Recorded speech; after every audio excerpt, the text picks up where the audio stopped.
Namaste. Namaste. It is pre-lunch, right? So we should all be having a little more extra. Sorry, post-lunch we should have extra energy now, right? So probably this is going to be more of an interactive session.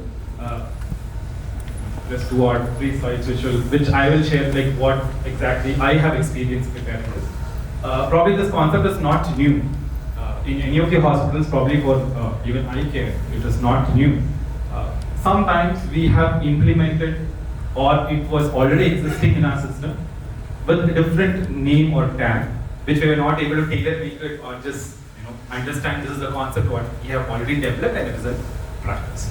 Okay, so the title or topic given to me was elevating quality with patient-centered care. So how do we elevate quality? How do we elevate quality? Okay, probably let me put a question like this. What does quality mean to you from this? Yeah, please. You have one more hand. It could be anything. Based on your opinion, what quality means to you? Okay. Sir, improvement in care, patient care में quality means care of the patient, better treatment provided. So, मैं ऐसा ले लेता हूँ care is equivalent to quality for you. Yes, sir. Let me hear it from everyone. So, meeting these standards. Okay. Standards of which has been set by you or by some international agencies or something like that. You pass together. Maybe patient experience can be a quality here. Okay, patient experience is equivalent to quality. Okay. Satisfaction levels of the Satisfaction level of the patient. Anybody else from a different perspective? Where services meets with the expectations of the need. Okay. Option. Services meets the expectation of the patients, expectation of the company, or Because not quality is everywhere. okay. Like whatever you are wearing is again a quality product, it might be. But when you say the quality, there should be different kind of prospect to see. So where suppose my expectations are like, okay, this jacket should be of 2000 worth and it is matching with my expectations and my services are also meeting with my expectations, but I will find it with a quality. Oh, good. Any other question? Any other forms of answer? Yeah. Consistency. Consistency is equal to quality. Okay, good.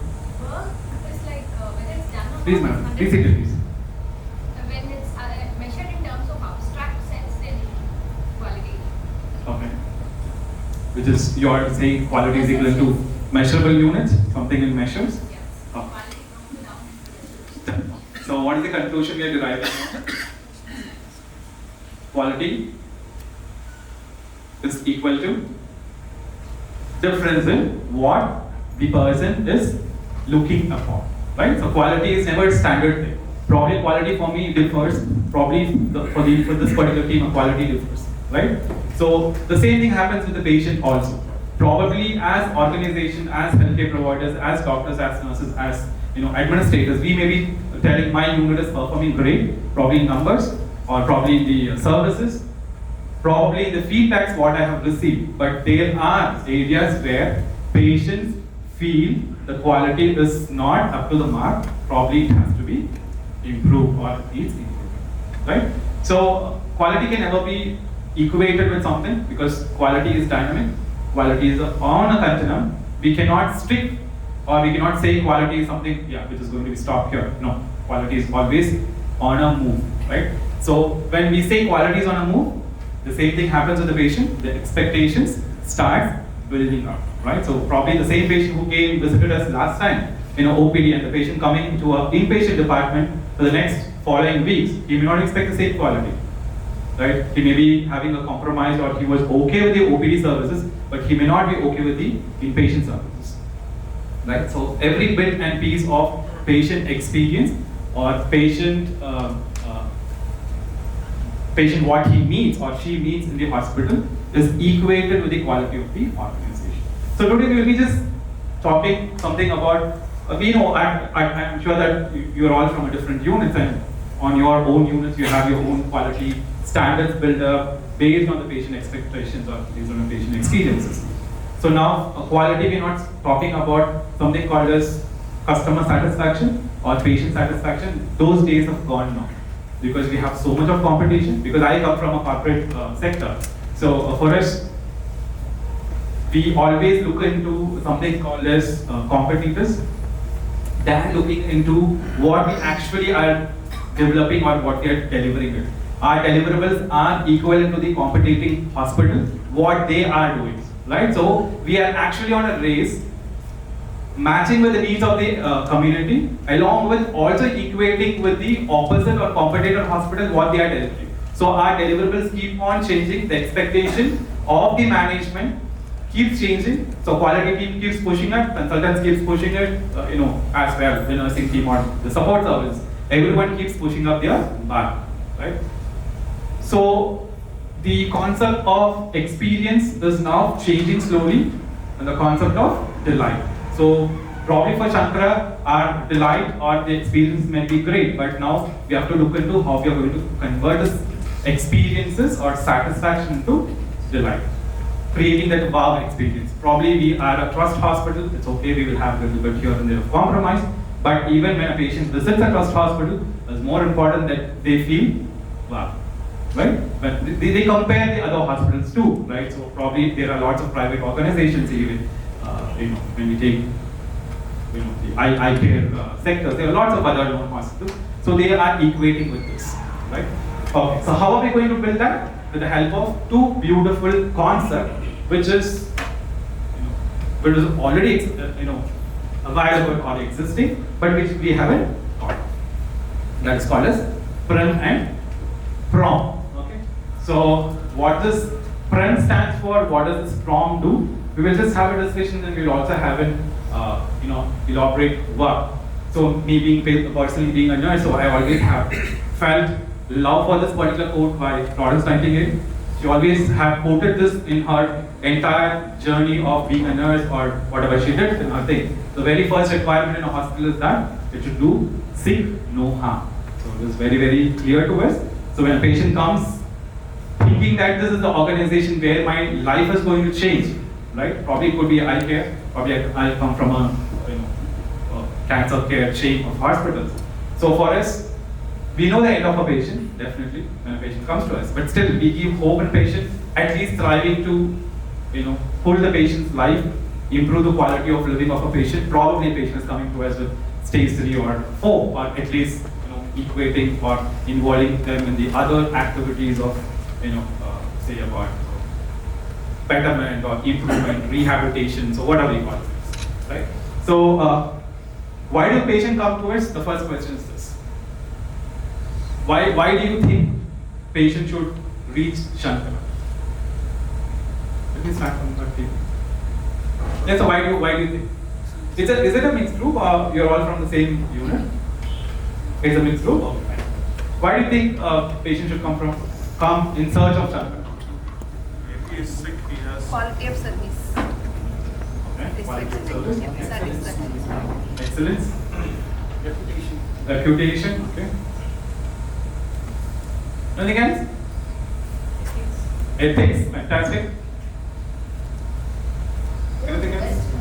Sorry? They want the best in eye care. They want the best in eye care. Okay. Any other opinions, options? Where do they come? Trust. They have developed trust in an organization over years. Sankara is not just boom today, right? This particular journey of making Sankara visible in the market has not been an easy task. Probably for the administrators who established it or who had that thought of incepting this particular organization and taking into different branches, different cities. It was not an easy work. And till date, it's not an easy thing. Meeting the needs of the patient and establishing a service to the community or the society, it is not an easy thing. So what are we trying to build to the community and to the needy? Is this particular word called trust. So what happens in the trust? So Can you just tell me why this particular three pictures of the same concept is put here? Maybe not a psychologist, but okay. Yes, sir. It takes time to build trust. Okay, So the fantastic. first, it clearly indicates that there are steps. So Okay. it takes time to build the trust, and importantly, it takes a long time to build the trust, but takes very short time to break the trust. Okay, So small good. incident can break the trust. So that is something that. Fantastic. Wonderful. Probably my thought and your thoughts are matching together. Okay, so trust is what we build. So trust is never built on a single day. It is probably a lifetime journey for me. Probably have to spend my entire career to build a trust, right? So it differs from person to person, time to time, situation to situation. A small incident in any hospital, the trust of the organization can be lost. And there are many incidences, probably I could take many hospitals where we have lost trust because of, say, we had very bad floods in Chennai. One of the very renowned hospital was shut. The NABH accreditations were pulled off, right? Just because of that, and the entire community there, they lost the trust in the hospital. To rebuild that particular hospital trust, it took so much of time. The first ever reported very bad fire was Amri Hospital, Kolkata. Still, we speak about that hospital fire. Now it's no longer called as Amri, it's called as Manipal now. So, the journey of fire standards through NABH started building up because of Amri Hospital. Right? So, Amri's this incident may be faded up now, but it's never been erased from the history. When we talk about fire incident of any hospital, the first thing thought to all the auditors who would sit as an NABH assessors who are being trained, the first example is given as Amri Hospital. What went wrong, what went right? Because just previous to that particular, the incident, probably 1 week or 2 weeks before is what audit team went there to conduct NABH accreditation survey. Just following 2 weeks, the hospital went in the fire. Right? So there were lots of things here, there, something all happened, and then finally develop standards. So trust is all about this. You develop by days, by seconds, by minutes, by hours.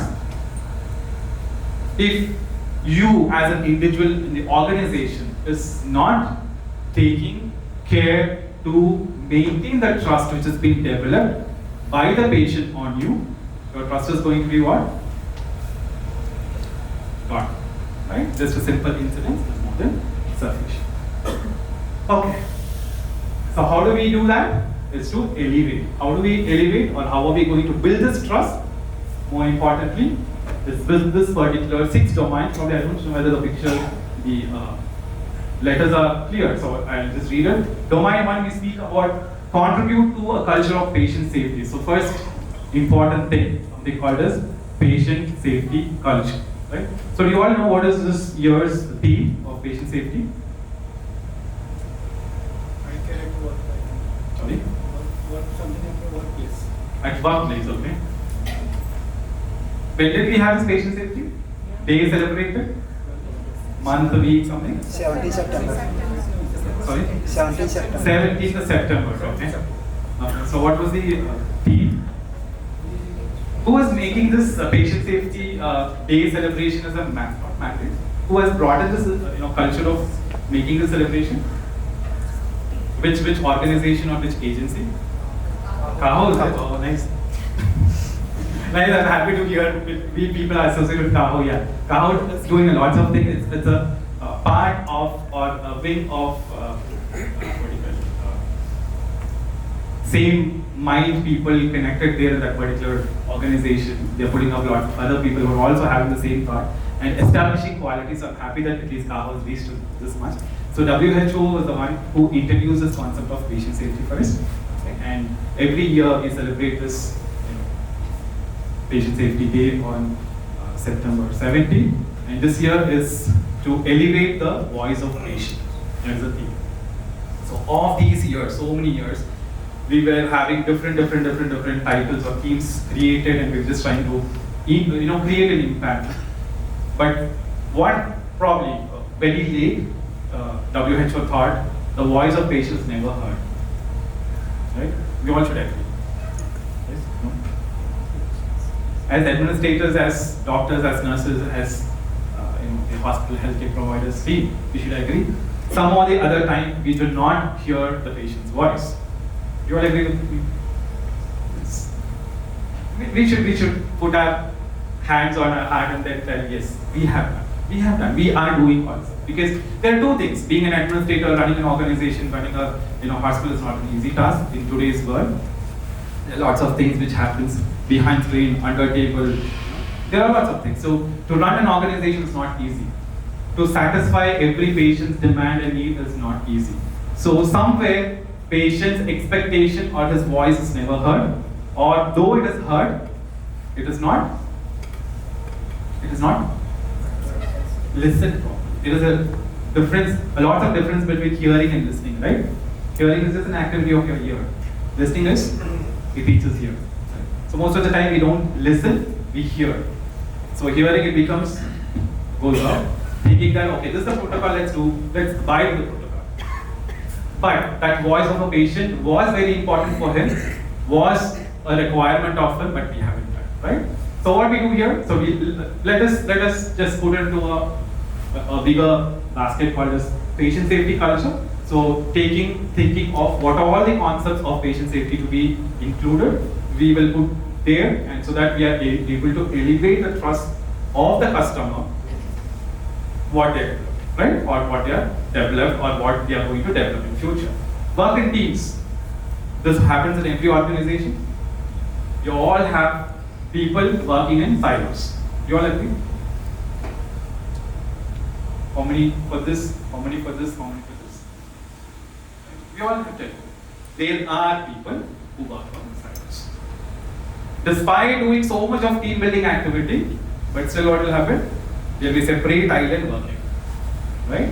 There will be separate island to talk why and how shouldn't we do that, rather than thinking, sitting and discussing how should we implement something, right? So the second one, what we're trying to talk here, building a team culture or culture. So it's more important for us to understand, as administrators, as leaders, as as people who are driving the business, it's more important. The first thing we have to advocate among employees is what? Team building. That should become a culture. That should be a language of any organization. If a situation comes where an individual is coming and imposing something, saying that this is the idea, we have to implement it, the organization head should make a point that this single individual idea is not taken as such, put it into a team discussion, let it come as a brainstorming thing and take it. So that we are not creating that attitude among employees that the individual idea will never be considered. At the end of the day, the team idea or the decisions which is created, probably the same idea can come also from the team, but at least let us take a concurrence and an acceptance from the other team member, so that the policy or a protocol or SOP or some change which has been created in the organization doesn't have resistance. Why most of the time we are not able to achieve, or most of the time as quality people we all have phases. And this is out of my learning experiences, because I have worked with multiple corporates and different domains of specialty, with cardiothoracic people, multi-specialty, now with oncologists. Everybody's the concept of understanding and accepting things are very different, because consultants speak in their own purview, right?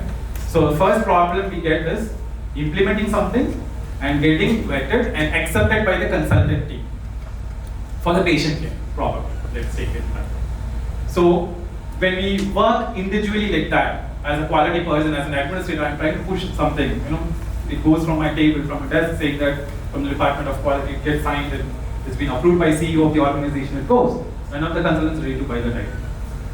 Why? They feel this belongs to my department and I was not a part of a member as a part of that particular decision making authority there, or I was not consulted for this particular ideas to be built in. So this was out of my learning, that what I have learned, if I want to change a protocol, go meet him, put it to his table. When they say, doctor, I just want to do your inputs, can you just give within 2 or 3 days, and I'll come back and collect. Pick 5 points from him, rest of the requirement what the organization wants, merge it, give it back. So at one point of a time, though he is not happy with 100%, at least he is able to accept it, then drive it through the team, and then it becomes a culture in the department. It is easy for us to establish. It's more important that we do as administrators. Third is communicate effectively. Communication. It's a very big thing in healthcare. Right? Never we have closed the loop of communication. You all agree? Most of the time we say, I'll get back to you. Ever have you got back to the person? Even in mail field, right? I will revert. That reverting never happens.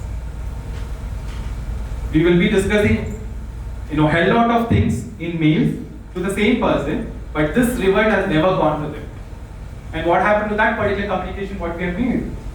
It's never closed, right? That when we are not able to close the loop or a chain of communication, communication is worthwhile, not done at all, right? So it's more important how we are effectively communicating. And next is manage risk. So we all know that there will be risk. It could be financial risk, it could be safety risk, it could be clinical risk, whatever it is. We should know how to manage it.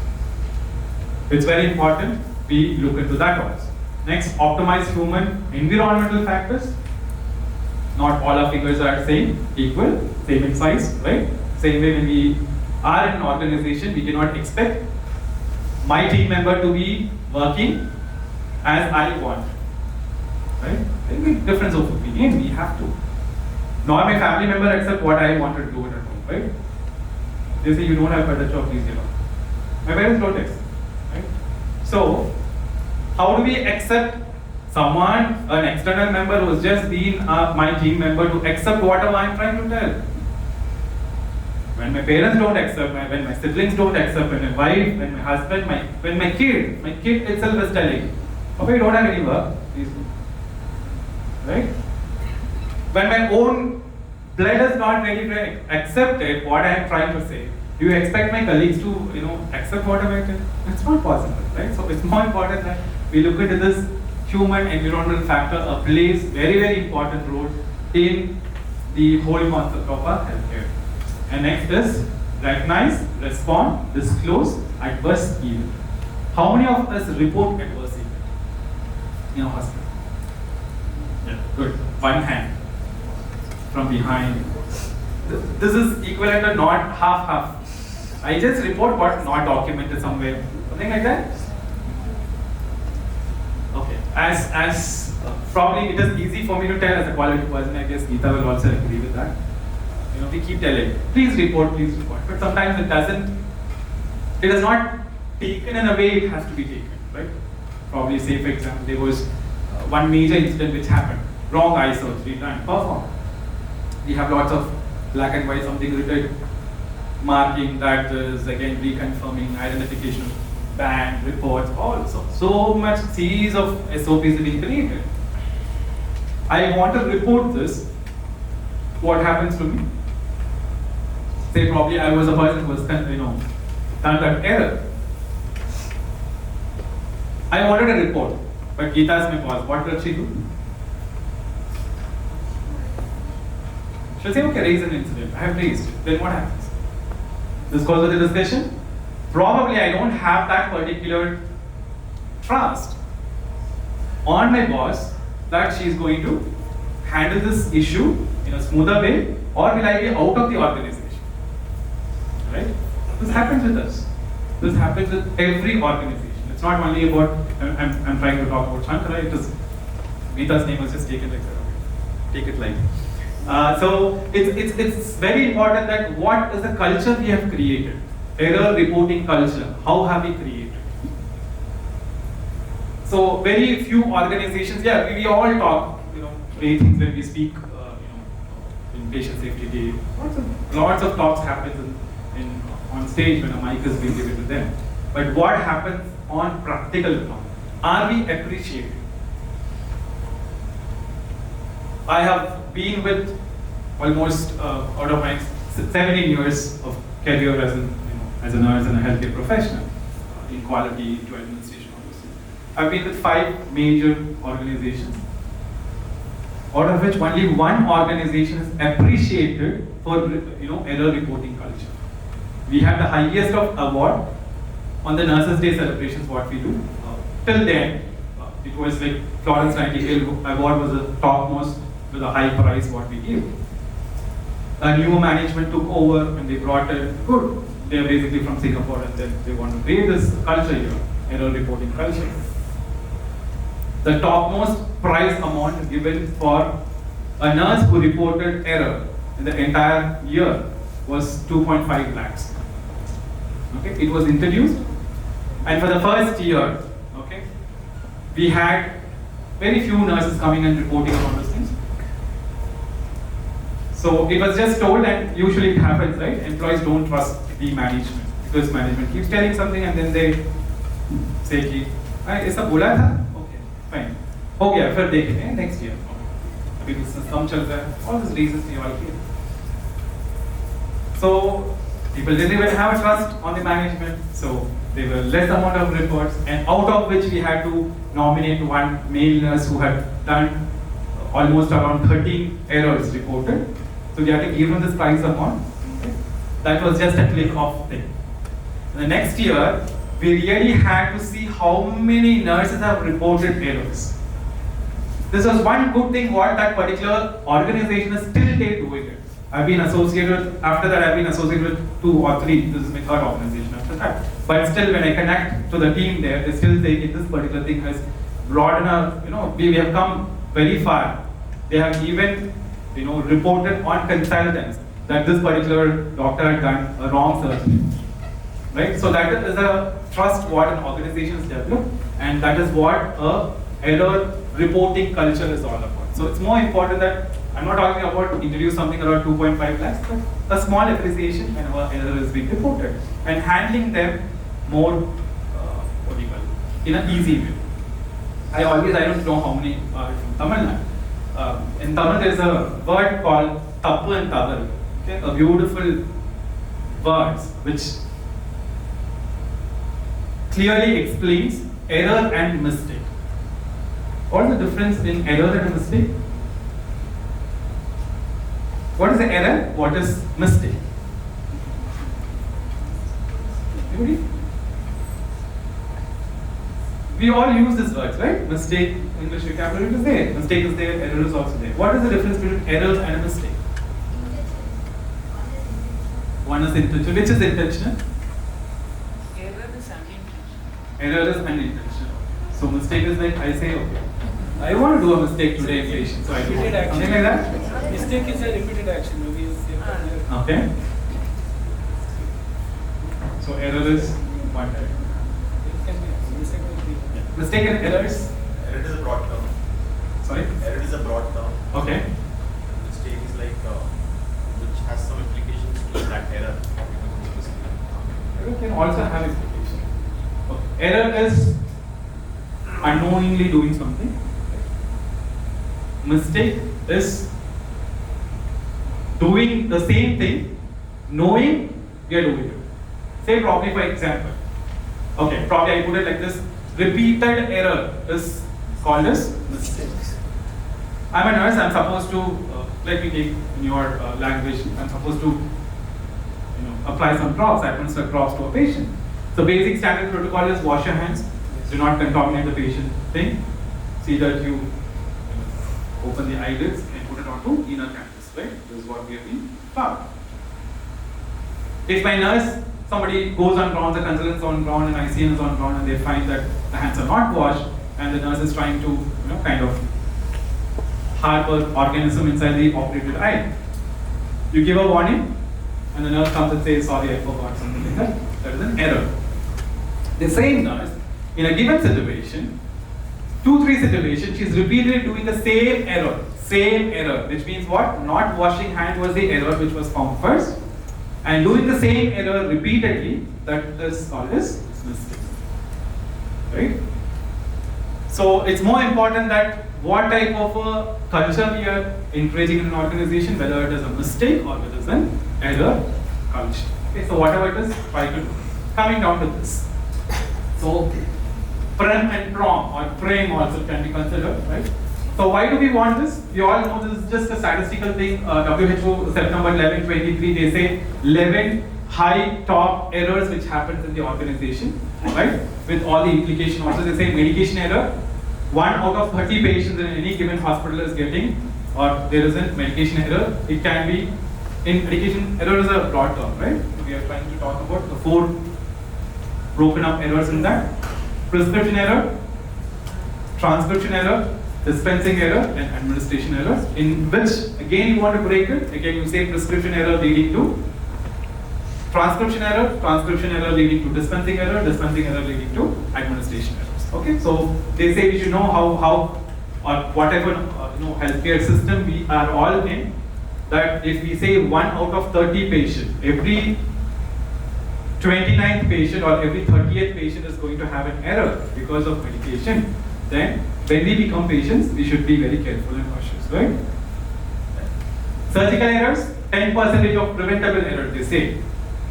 10% of any given point of a time, out of 100 surgeries, there are 10 surgeries where preventable errors were found, but it was not handled and the patient landed up having a surgical problem. High healthcare associated hospital acquired infections with global rate of how much? 0.14%, which is increasing each year by 0.06%. Right? So again, high again has 4 categories: ventilator associated pneumonia, catheter associated urinary tract infections, central line associated infections, and surgical site infections. Okay, probably for eye care it could be surgical site infections. We don't look into the rest of the 3. If at all there are long-standing patients who require urinary catheter, probably who require comorbid condition, the patient was having a heartache or something like that, patient stumbled down, you have to start a central line. Again, this particular errors will also be there. Sepsis, again, improper handling of infections, too much overuse of antibiotics has given way to the sepsis, and identifiable organisms or resistant pattern of strains called the superbugs, where we end up having the sepsis in a patient, and that is again 24.4%. Okay, and diagnostic errors, 5 to 20% of physician-patient encounter. Look at this. Okay, physician comes to encounter with physician, right? And why is this happening then? The reason is the load. That is what Dr. Ashok was trying to say. In lean management, how do we strategize patients? How do we book appointments? Right? Most of the time, if at all they have gone to, I don't know how many have visited CMC Vellore or have been to any medical college, teaching medical hospitals. There's a big, huge queue. And you tend to miss patients because even consultants are being overloaded, overburdened. The organization where I did my PG, Cancer Institute Adaya, we used to call patients with the help of mic, because the OP is such a crowded place where you cannot even hear what the other person is trying to talk. In one given OPD room, we have 5 PGs there. A consultant, co-called as registrar, senior registrar, 3rd year PG, or it could be the post PG, the 1st year. You have PG clinical psychologist, clinical onco-psychologist, then we have master in nursing, then we have the DNB students, DM students, all standing and watching what is there happening to the patient. Is it easy for a consultant to treat diagnosed patient in such situation?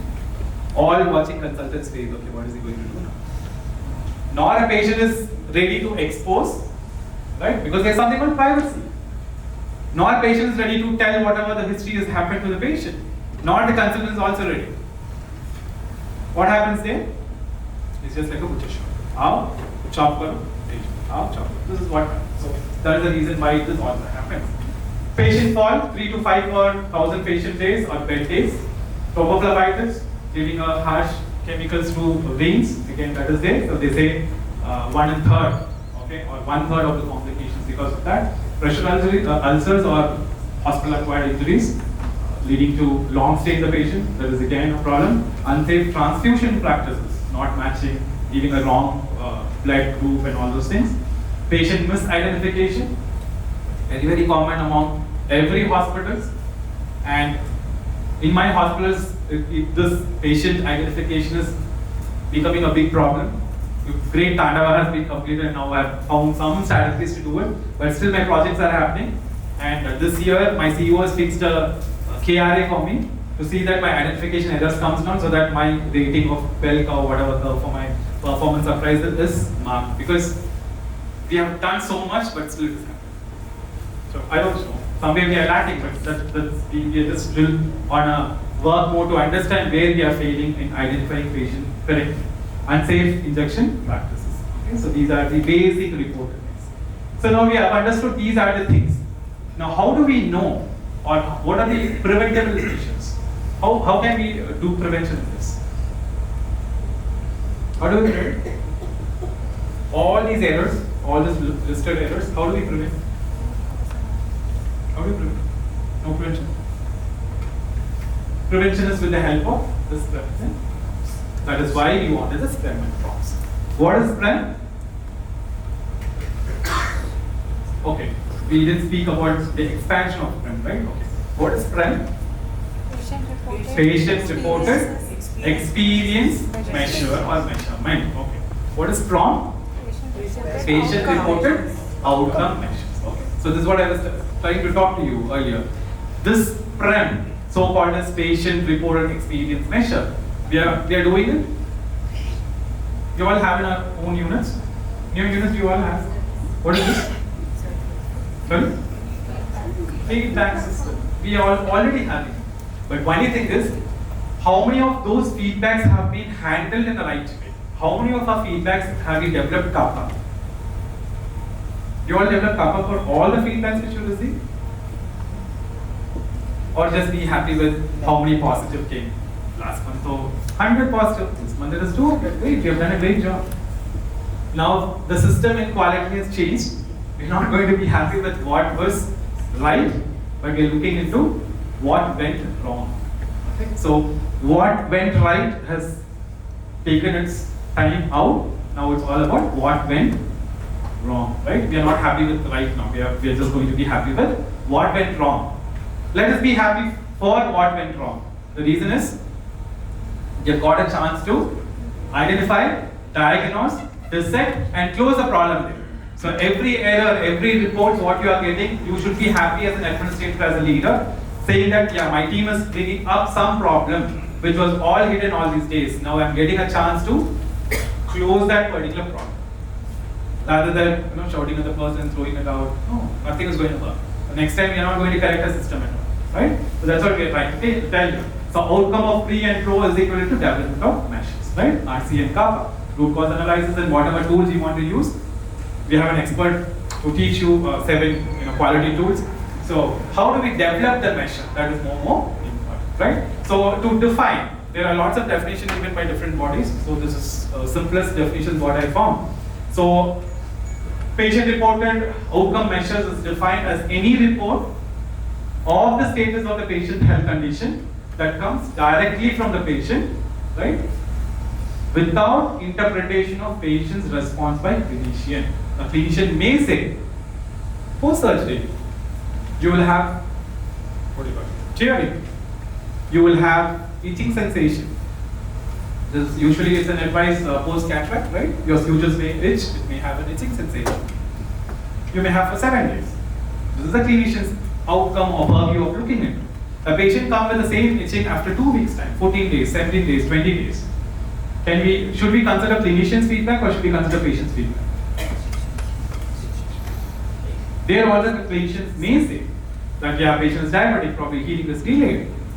Right? It's more important we look into the patient reports or his experience or his outcome. What we have an outcome developed, yes, very true. We say that day 7 this is what is expected, day 8 this is expected, day 10 this is expected, day 14 your glasses are out, all those things have been expected. When a patient says, no, still I'm having this tingling sensation, still my irritation is there, I'm not able to see the direct light, it's just flashing, I'm having halo around, which means what? There's something, right? So this is what we're trying to talk about, the definition, a standard definition of pro. What is pre? Is defined as a process to gather information on patient's view of their experience while they are receiving care. Very simple, our feedback system. Why? As I already told you, it's a newer concept. We're all doing this, but it's a newer concept. Why newer concept? What are the parameters to have we included in our feedback survey or feedback analysis? What are the parameters we have? Rate your service of the hospital, security, driver, housekeeping, consultant, nurse, right? Anything else? That's it, right? Dietary services, sometimes, right? I am very specifically asking them any questions, I am giving them a rate. Doctor, explanation, procedure, treatment. You're not giving him an open space for him to write something or for her to write something. You are, asking a question, you're also giving an answer for that, and you expect them to just do a tick. This is what we're doing, right? Every organization has the same pattern, right? And we are a little more extra biased that we give all flowery words for the consultant, now all bad abstract words for the rest of the department, right? Say example, housekeeping, cleanliness, the communication. When communication you should give to consultant also. Why do you speak only about treatment part? Communication is also more important for a consultant. So most of the time our the feedback systems are also more biased that we look into which domain they belong to, how do they react to all those things. No, it cannot be.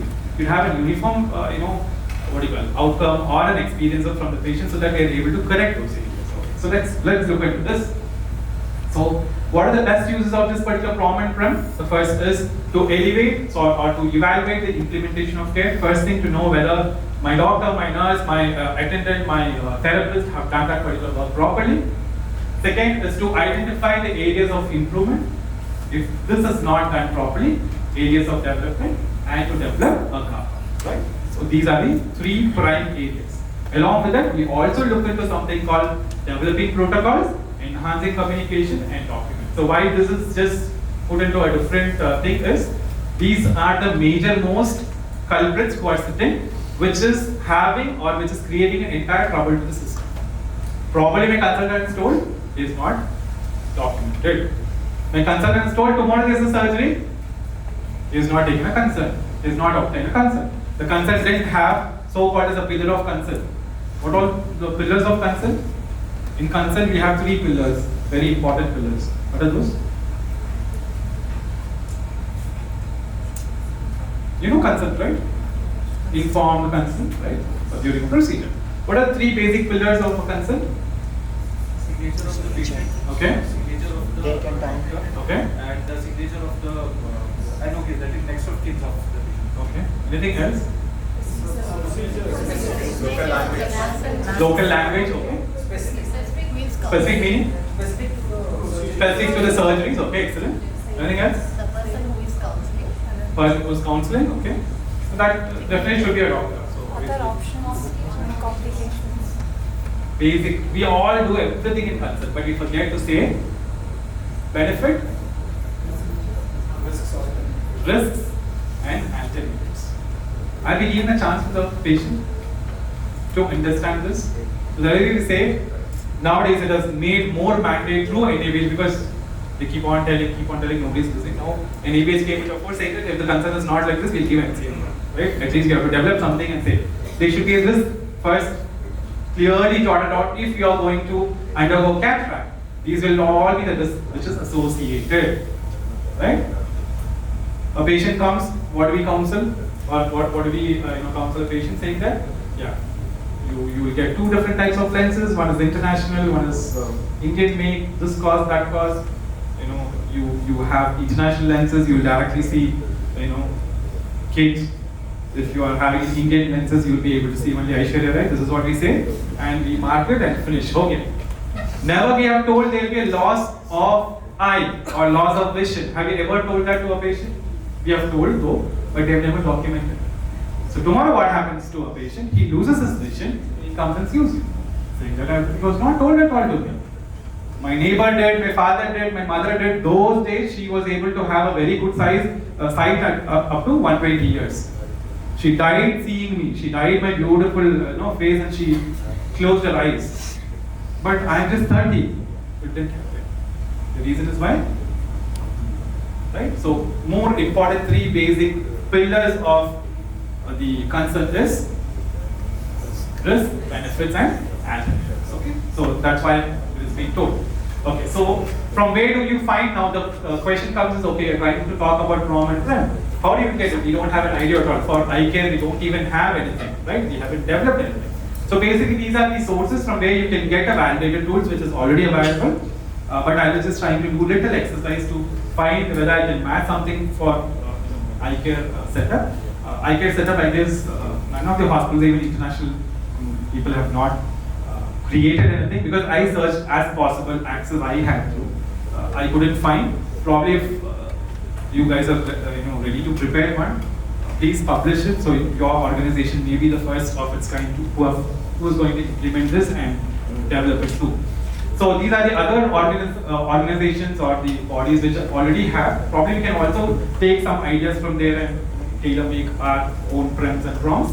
So AHRQ is one of the international body which gives us lots of information about quality and quality assurance and management. So they have the ncms.gov, British Journal of Anesthesia. From there is what I have developed few of my PROM and PREM in my organization, current organization, and healthcareimprovements.content.org. So this is also one of the organizations where there are lots of plenty of information given on PREMs and PROMs. What is the limitation of PREM? This is what. Okay. So let us not always think, okay, we are just devising some tool, it is going to be 100% effective. No. Always remember patient perceptions. Patient perception may not be the right. So let us not think, okay, I have developed a tool, I'm expecting an experience from the patient and outcome reports have been generated and that can be factual. No. It is more important as leaders, as quality professionals, it's more important that we also look reliably, understanding whether the outcome or the measures or whatever the information they are sharing is true or is it biased. Probably patient's expectations differ from individual to individual. I may be expecting a very handsome doctor to come and treat me. The doctor does something different. Because when I went to OPD, the junior doctor saw me, so I thought, oh, he's a guy or a girl who's going to come and operate me. But only then I came to understand the senior who is so, a senior most person is going to operate me. So I'll say the doctor didn't even, handle me well. It is my experience, right? So as an organization, we cannot say experienced doctor can be bad thing. Then what we do? We like, that patient also told the same thing. No, this is the history now. No, let us not take that. Though we develop any tools, the more important is what we understand. We look into those particular things. It is little bit of an extra work to deep dive and then understand what exactly it is, right? So coming to sharing my experiences and implementing, it was not an easy thing. So I usually, talk with Geeta like, how do you do lots of different things? And she keeps telling I do lots of activities. What was that model? I'm yet to implement that in my organization, CAD model and all those things. So most of the time what happens is, as I already told you, never the ideas are being accepted because until this it's not a team effort, right? Most of the time what happens, we all do on our own pace and then it doesn't work. Right? So this particular, I have not developed too many, it's just very, 5 or 6. This itself took almost around 1.5 years to implement.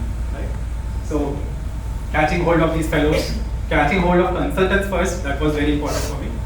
From different, the aspect of my oncological thing. So, even there are lots of things to develop because surgeries are very different, right? So, each surgery's outcomes are very different. Patient experiences are very different. And very specifically for me, as I come from a oncology background, hospital. So, for us, each surgery is different. Though I talk about one example, I say about head and neck surgeries that buccal mucosa has been, CA buccal mucosa they're going to chop. Probably not every patient may have the same experience because procedure differs from patient to patient. Probably partial is being done or sometimes complete is being done, there's a flap. So patient having a distortion of his body image is also an outcome. What are we trying to understand? Where the clinical psychologist, clinical onco-psychologist pattern of convincing them, or counseling them, hand-holding them, and introducing a mirror to their face for the first time. These are all things what we're trying to develop. So my clinical psychologists, they do a fantastic job in my hospital. The reason is they are the people who are right from day one till the exit, and after that also they are the people who are hand-holding them. Because cancer being a very dreadful disease, you all know, it impacts the entire family rather than impacting the patient. Right? I couldn't see my loved one having a distorted face. Probably she was very beautiful before surgery. Right? Now she doesn't have a half of her face. So making patient accept his new image itself is a challenge for us. Right? So we have created the system of introducing mirror when the patient is in ICU. That is off. We don't ventilate patient much. Probably 4 to 6 hours of ventilation and ventilator, and then it's been removed. So 0 day we don't disturb patient. Day 1, my clinical psychologist goes there, slowly talk, slowly introduce. Day 3, before we shift the patient to the ward, it is important the patient has seen his face not less than 6 times in a mirror, and accept it first of all, right? So introducing this was very big challenge because there was lots of difference of opinion. Consultants were not ready. They say like patients will get more into depression. We have not done all those things. Getting their experiences out is all going to be difficult. You ask them, did you get infection? Again, he's going to get affected. We all tell, probably a patient having chemotherapy, we all know patients going to come back at one point of a time and lie down there because of neutropenic sepsis. All a chemotherapy patient comes in a neutropenic ward or in an isolation room. But acceptance by a clinician and readily giving this paper inside to the patient and ask him to tick it and give to us was not readily accepted. Right? Because they don't want to tell that you will be infected if you take chemotherapy. They just give us a thing, you will get infection, you will have hair loss, you will become dark, blah blah blah things. Within 2 minutes, over, finished, the counseling is over. And consult has been obtained. And we have developed a consult which is lasting for 6 months. We don't take very often because these are called the regular procedures. What we do is we have a consult which is valid for 6 months, and whenever they come for chemotherapy, one year signature has been added there. The explanation and the consultant do not speak again and again the same language, or counseling is not given. So what happens? This is 2 minutes of work, consult has been obtained. Second cycle patient comes, slowly patient is sinking, not because of the ailment, because of the disturbed body image. The second cycle the patient comes, third cycle the patient comes, the patient is bad. It's not an easy thing for a female to accept it. For a man, for me, I'm just seeing today, even today when I was after showering, I was just trying to put my dryer, I was seeing when it was, the air was blowing, I was seeing so many gaps in between. Oh, now I'm losing my hair. As a man, when I can have a style of shaving my head, that's a current trend also, right? Shave my complete head and have a thing. When that is a style signature now, but as a man, I'm not able to accept that. As a female, it's not at all easy, right? So it was not easy, but still, there was lots of effort which went in, but I would definitely say the teamwork is always which brings lots of achievements, okay? So probably it would be of some help. I wouldn't say it would be of great help, but anyways, I've shared it with her. If you want, you can just cut copy also, or you can also refer this. Okay, so PROM and PREM. So PREM, I've just given one as a sample, which is a bespoke questionnaire. Bespoke questionnaire is where a patient is giving us an information. We have a protocol, and we're just introducing this particular paper. Probably what we do here is we use our clinical psychologists, or we use our medical social workers, so to go and introduce this paper and ask. We take them as interpreters and we do it. So say this is just for a PET CT. So basic our requirement is a PET CT at HCG. In my flagship hospital, KR Road here, we run a PET CT from 5 a.m. in the morning, and it runs up to 1 a.m. in the night. So our clinical team, the doctors, they also come. by 4:30 they are in the organization. So my first patient's appointment is given at 5 a.m. right? Because it takes time. I have to give them an isotope, FDG, make them wait for 45 minutes, then put them onto the camera and all those things. So each patient's wait time is increasing, so we have done this. So what I expect is to know whether my process is also in place, whether they have got this information properly, whether there was an appointment call gone. A reminder call is important for this. At HCG we believe giving reminders is more important for our patients. The reason is they themselves are already into trouble, right? And most of the time what happens, we don't see our patients after third or fourth chemo cycle. The reason is already their money is exhausted. Fourth cycle they don't come back to us. Either they have gone to somebody else, that's fine. Even they have gone to a government setup, that is fine. But you want to see that particular patient is reaching somewhere rather than just dying in the home, right? So we have our separate HCG foundation, a CSR wing which does this. So there are people who sit and trace and track these patients. If at all they are not affordable, what we do is we have employees fund. Every month, every employee contributes from his salary for such patients. That is a part of a salary. It's a deduction. Any employee joining in HCG is a part of that thing. They ask us from 100 rupees to 10,000 rupees you can contribute. So based on the pay scale, what we fall into and our own willingness, we give a concern, and that amount has been deducted from our salary and it goes into this foundation fund. So any patient who doesn't want to continue treatment with us because of the money, and there is a separate team who sits and look at their background and all those things. So if they are really not affordable, these patients are being taken into the treatment under this particular foundation's thing, and foundation pays the money for them for the treatment or whatsoever. So for us to know this, so that particular concept has also been developed, like whether are they getting reminder calls of appointment. If the appointment call has gone, the next day the patient has to be coming or visiting the consultant office. If he or she is not coming, then this MSWs, the medical social workers, sit into that, they send the information to foundation, and foundation does this particular investigative work. Why did they come? So this is one particular thing, yes or no question, very simple. There is typo error also, I'm sorry. So did you receive a reminder call, whether you are attended immediately when you reach, and was the vitals checked? Because for the PET scan, usually we put the patients on isotopes along with glucose. So any patient who is having diabetic or something like that, we ask them to moderate their management or not to eat too much so that they don't become hyperglycemic and all those things. So basically, sugars and vital signs are one parameter in PET scan because the isotope is added with the glucose for easy absorption in the body. So glucose level will increase during the procedure. So in case you're hypoglycemic, did you receive explanation and attention of your safety before administering the isotope? Was it explained to you? Because these people emit radiation, so they are kept in the isolation cubicle. After receiving this injection, they are put in a separate isolation cubicle, and then is what after 45 minutes, the separate loose being given to them. They cannot come out of that particular room. They go and be there. And once the procedure is over, also we explain to the patient attendants, because they try to emit radiations again. So what do they do at home? Whether if the babies are there, how a prevention has been done, what is the distancing measures they do, all those things are being explained. So all those things are this. And we also see that a doctor only handles these patients, and he is the person who is going to give a first and the final information. No other people will get involved. It's only the doctor who will say whether he wants to break that particular report there or he wants to push it with the primary consultant. That is their choice, primary consultant and the nuclear medicine consultant's choice.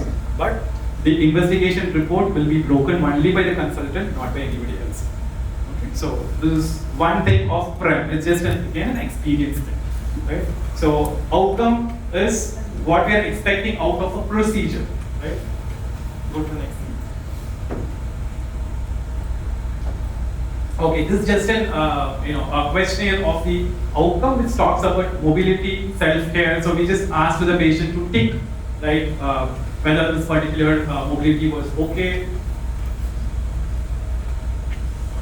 So I have no problem walking about. So these are the expected outcome because of a procedure. Probably you're going for an amputation or you're receiving an chemotherapy. So basically we rate the patient in some scale called Fenopy scale, which is talking about the wellness or well-being of a patient, whether he or she is able to take care of own activities, sitting, standing, eating, drinking, nausea, and all those things are there associated with chemotherapy drugs. So we look at all those things. So those particular areas, little divided here and there, and I've created something like this. In self-care, I have my problems washing or dressing myself. I have slight problem washing or dressing myself.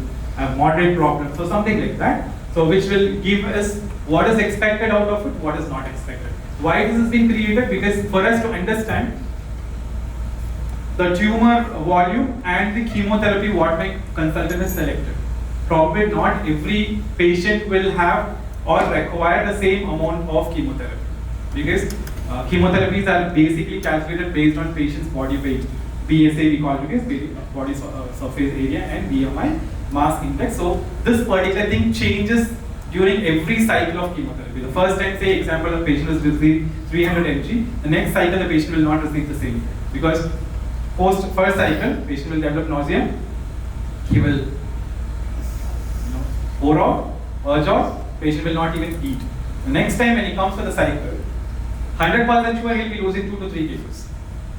So same 300 mg cannot be given to the patient, because the outcome or the symptoms will be more worse when you give the same mg. So it's more important for us to understand this, whether the patient is actually experiencing what.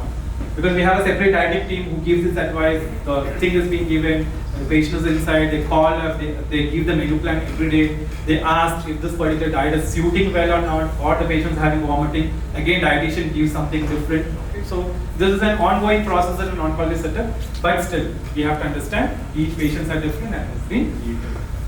Okay, next thing. This is just for medical oncology. Head and neck surgery, say when you're having a surgery or when you have a very bad tumor in radiation oncology, when a radiation is given, suppose that the patient starts bleeding and all those complications will be there. To understand this, mouth pain, difficulty in speaking, restriction in speech, difficulty in drinking, increased coughing. So that depends on what is the symptom of the patient. This is what I was telling. I'm still on to breaking down to fragments based on the diagnosis. That is still ongoing process. This for me to develop this 6 or 7 took 1.5 years. So still we have broken down to more fragments, because it needs lots of clinicians' time. Case on case, if at all I want to sit and understand what the symptoms going to be there. So definitely I wanted my consultants to be in to give me these inputs. So it's taking much time, but yeah, fine. At least not having anything is at least having something we are able to do something justifiable manner. So these are just in snippets and an exercise. Okay, just do this. So now what we're going to do is, I guess I'm running short of time for 10 minutes. Sorry. Yeah. So what we're going to do is, we will just the same group. We're going to mix and match. Are you all from the same organization or from different organizations? Different. Same organization? Different. Units. Yeah. Sorry. Yeah. I know that you're all from Sankara, but asking about units. You're all from different units. Is it a mixed group or it's a same team? Administrators together, or it's like a mix of everyone? Mixed. Why I was asking is, we're going to do a small group activity now. You yourself are going to develop PROM and PREM. Right? This is an activity for you to initiate, for me to understand whether you understood this concept. Okay, just as a thing, you can just be very vague, or it could be in a different form, that's fine. Let's just refine here and there, and then probably it's going to be easy for you to take back to your units and develop, right?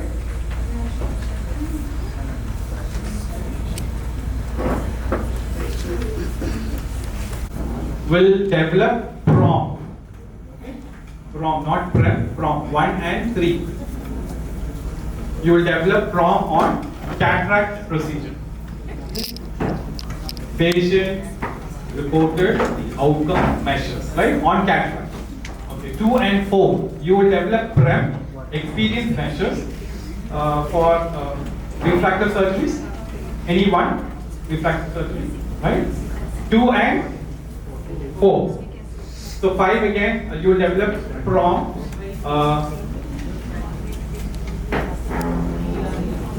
You have something specific? Okay. Classic? Right? Okay. So this is 5, right? 5 and 7. Please develop one. We are 7. Classic, no, 7. Classic. Prom, you will develop prom. Outcome measure. And these 3 groups on PREM again. On glaucoma.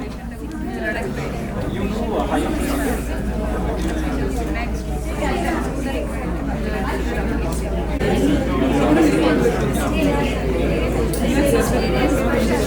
Okay.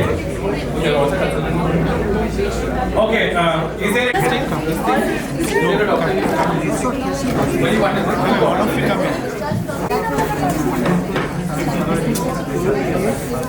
சரியாக வந்துட்டு இந்த தனஞ்சை கூப்பிட்டு sir கூப்பிட்டு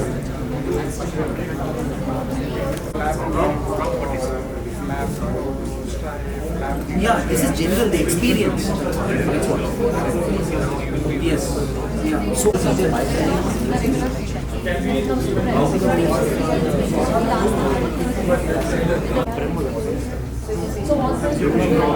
any diagnosis. So what